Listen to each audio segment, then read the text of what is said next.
जय श्री कृष्णा। राधे राधे दोस्तों। तो दोस्तों, शीतला अष्टमी कब है और शीतला अष्टमी के क्या नियम हैं, शीतला अष्टमी पर हम क्या भोग लगाएं, सारी महत्वपूर्ण बातें हम आपको इस वीडियो में बताने वाले हैं दोस्तों।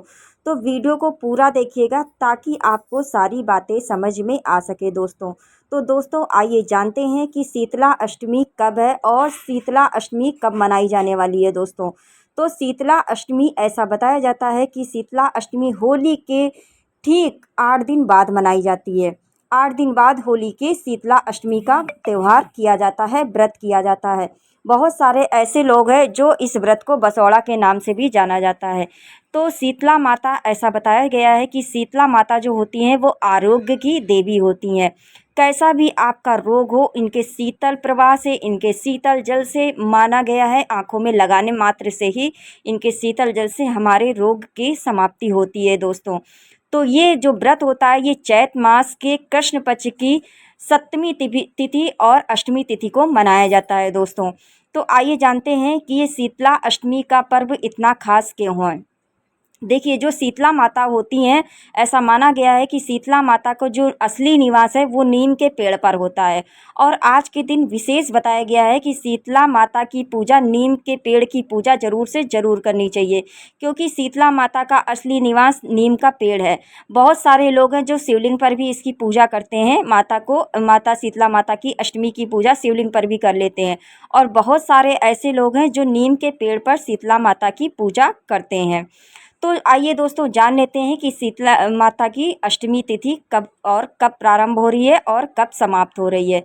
तो दोस्तों, जो शीतला अष्टमी है वो चैत्र मास के कृष्ण पक्ष की 9 मार्च सोमवार रात 11:28 से प्रारंभ होगी।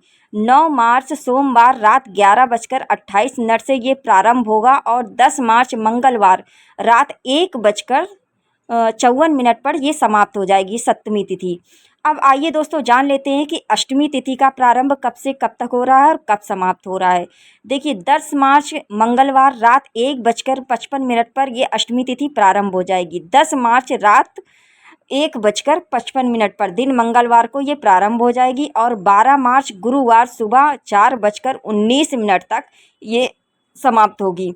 तो ऐसा ब्रह्म मुहूर्त के अनुसार जो हम लोग शीतला अष्टमी का व्रत करेंगे वो 11 मार्च को करेंगे।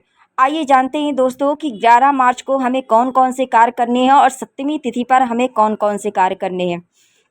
ऐसा माना गया है कि अष्टमी तिथि पर जो भी भोग लगता है वो सप्तमी पर बनाया जाता है। तो सप्तमी तिथि पर 9 मार्च सोमवार को जो सप्तमी तिथि मिल रही है उस पर हलवा पूड़ी, शुद्ध सात्विक भोजन जो भी आपके घर में बनता है, शुद्ध सात्विक भोजन जैसे हलवा पूड़ी चना, ये विशेष है सप्तमी तिथि पर बनाना। रात को ही अपने गैस चूल्हे को साफ करके शुद्ध सात्विक तरीके से भोजन बना लेना है और बासी भोजन को हमें सुबह सुबह अष्टमी के दिन पूजा करनी है।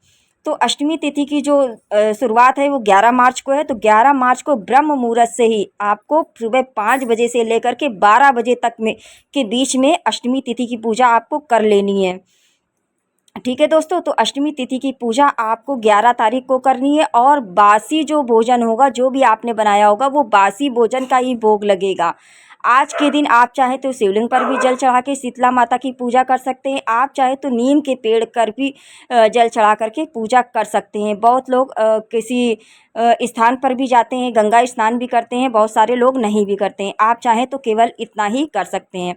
और आज के दिन जो भी खाना बनता है गरम भोग नहीं लगाया जाता है, बासी भोग लगाया जाता है। और पूजा करने के बाद वही भोजन जो शुद्ध सात्विक तरीके से हमने भोग लगाया होता है शीतला माता को, वही भोजन हम लोग खुद खाते हैं। तो उसी से हमारा व्रत समाप्त होता है। इसीलिए जो भी होता है वो इस तरीके से शीतला माता की पूजा अष्टमी तिथि का विशेष महत्व है। इसी तरीके से हमें शीतला माता की पूजा करनी चाहिए।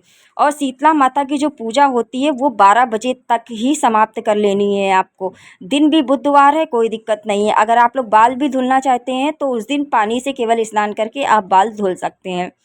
तो सारी बातें मैंने आपको समझा दी हैं कि शीतला माता का इतना विशेष क्यों है, ये पर्व क्यों मनाया जाता है और ये आरोग्य की देवी मानी गई हैं। इसीलिए बहुत सारे ऐसे लोग हैं सो इनके शीतल जल को आंखों में लगाने मात्र से ही आपकी जो भी मनोकामनाएं होती हैं वो पूर्ण हो जाती है। इसलिए अष्टमी तिथि जो होती है बहुत ही शुभ मानी गई है। कोई भी कार्य अगर नहीं बनता है तो अष्टमी तिथि को अगर हम कोई व्रत करते हैं और शीतल जल से नीम के पेड़ को स्नान कराते हैं तो उसका इतना कराने मात्र से हमारी सभी मनोकामनाएं पूर्ण हो जाती हैं दोस्तों। तो दोस्तों सारी बातें मैंने आपको समझा दी हैं कि शीतला अष्टमी में क्या बनाना है, क्या भोजन भोग लगाना है, आपको बासी भोजन का भोग लगाना है। इस तरीके से आपको शीतला माता की पूजा करनी है विधि विधान से। चलिए दोस्तों, वीडियो थोड़ा भी पसंद आया हो तो एक लाइक मार दीजिएगा और चैनल पर पहली बार आए हैं, अभी तक आपने चैनल को सब्सक्राइब नहीं किया है तो आप सभी से एक छोटी सी रिक्वेस्ट है दोस्तों, चैनल को सब्सक्राइब किए बिना बिल्कुल मत जाना। आपके एक सब्सक्राइब और एक लाइक से हमें बहुत ही अधिक हिम्मत और प्रेरणा मिलती है दोस्तों। तो दोस्तों कमेंट में जय माता दी लिखना बिल्कुल मत भूलना। आइए दोस्तों मिलते हैं नेक्स्ट वीडियो में। Okay and bye bye.